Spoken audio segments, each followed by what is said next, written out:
95% of who we are by the time we're 35 years old is a memorized set of behaviors, emotional reactions, unconscious habits, hardwired attitudes, beliefs, and perceptions that function like a computer program. So then a person can say with their 5% of their conscious mind, I want to be healthy, I want to be happy, I want to be free.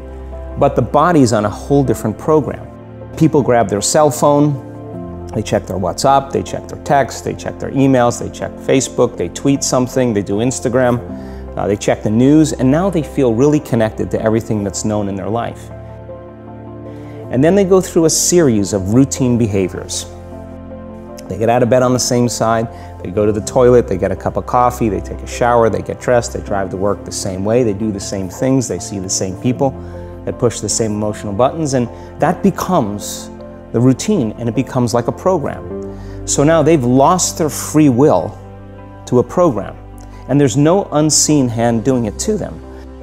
So when it comes time to change, the redundancy of that cycle becomes a subconscious program. Most people then wait for crisis or trauma or disease or diagnosis. They wait for loss, some tragedy to make up their mind to change. And my message is, why wait? And you can learn and change in a state of pain and suffering, or you can learn and change in a state of joy and inspiration. And I think right now, the cool thing is that people are waking up. If you're not being defined by a vision of the future, then you're left with the old memories of the past, and you will be predictable in your life. How you think and how you feel creates your state of being. By closing your eyes and mentally rehearsing some action, if you're truly present, the brain does not know the difference between what you're imaging and what you're experiencing. So then you begin to install the neurological hardware in your brain to look like the event has already occurred. Now, your brain is no longer a record of the past. Now it's a map to the future. And if you keep doing it, priming it that way, the hardware becomes a software program, and who knows, you just may start acting like a happy person. And then I think the hardest part is to teach our body emotionally what the future will feel like ahead of the actual experience. The hardest part about change is not making the same choices you did the day before, period. And the moment you decide to make a different choice, get ready, because it's going to feel uncomfortable. So if you think 60 to 70,000 thoughts in one day, and we do, and 90% of those thoughts are the same thoughts as the day before, and you believe that your thoughts have something to do with your destiny, your life's not going to change very much, because the same thought leads to the same choice leads to the same behavior creates the same experience, and the same experience produces the same emotion. A habit is a redundant set of automatic, unconscious thoughts, behaviors, and emotions that's acquired through repetition.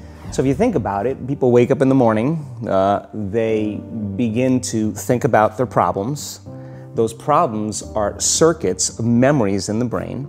Each one of those memories are connected to people and things at certain times and places. And if the brain is a record of the past, the moment they start their day, they're already thinking in the past. Each one of those memories has an emotion. Emotions are the end product of past experiences.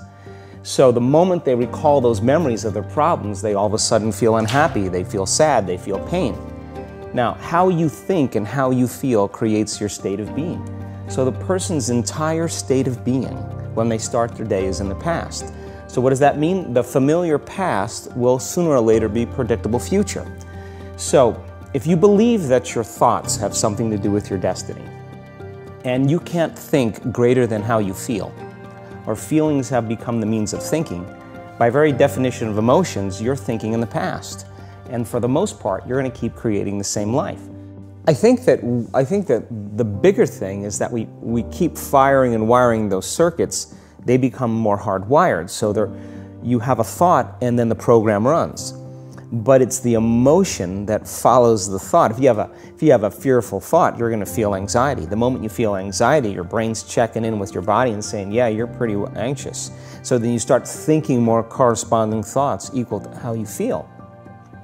Well, the redundancy of that cycle conditions the body to become the mind. So now, when it comes time to change, a person steps into that river of change and they make a different choice, and all of a sudden, they don't feel the same way.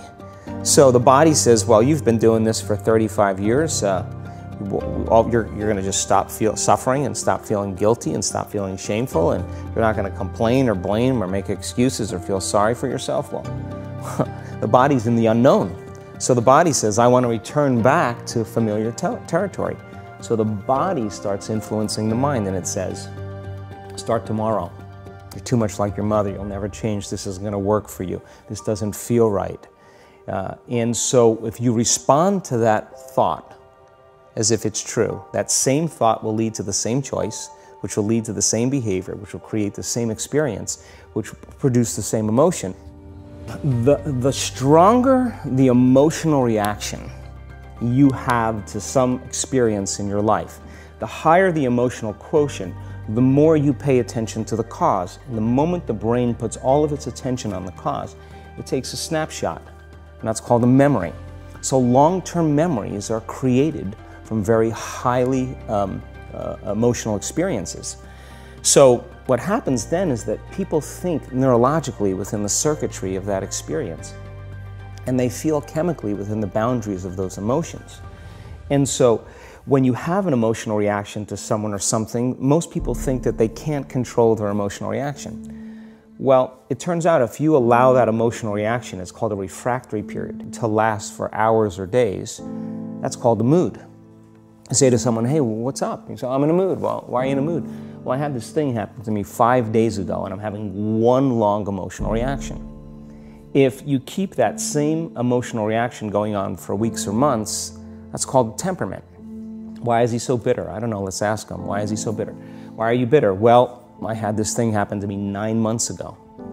And if you keep that same emotional reaction going on for years on end, that's called a personality trait. And so learning how to shorten your refractory period of emotional reactions is really where the work starts. So then people, when they have an event, what they do is they keep recalling the event because the emotions of stress hormones, the survival emotions, are saying pay attention to what happened because you want to be prepared if it happens again. So as you become familiar with the thoughts, the behaviors, and the emotions of the old self, you're retiring that old self. As you fire and wire new thoughts and condition the body into a new emotional state, if you do that enough times, it'll begin to become familiar to you. So it's so important, just like a garden. If you're planting a garden, you got to get rid of the weeds.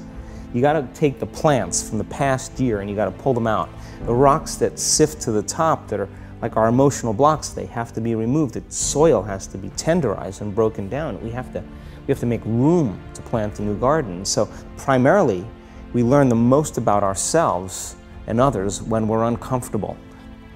All organisms in nature can tolerate short-term stress. You know, a deer gets chased by a pack of coyotes. When it outruns the coyotes, it goes back to grazing and the event is over.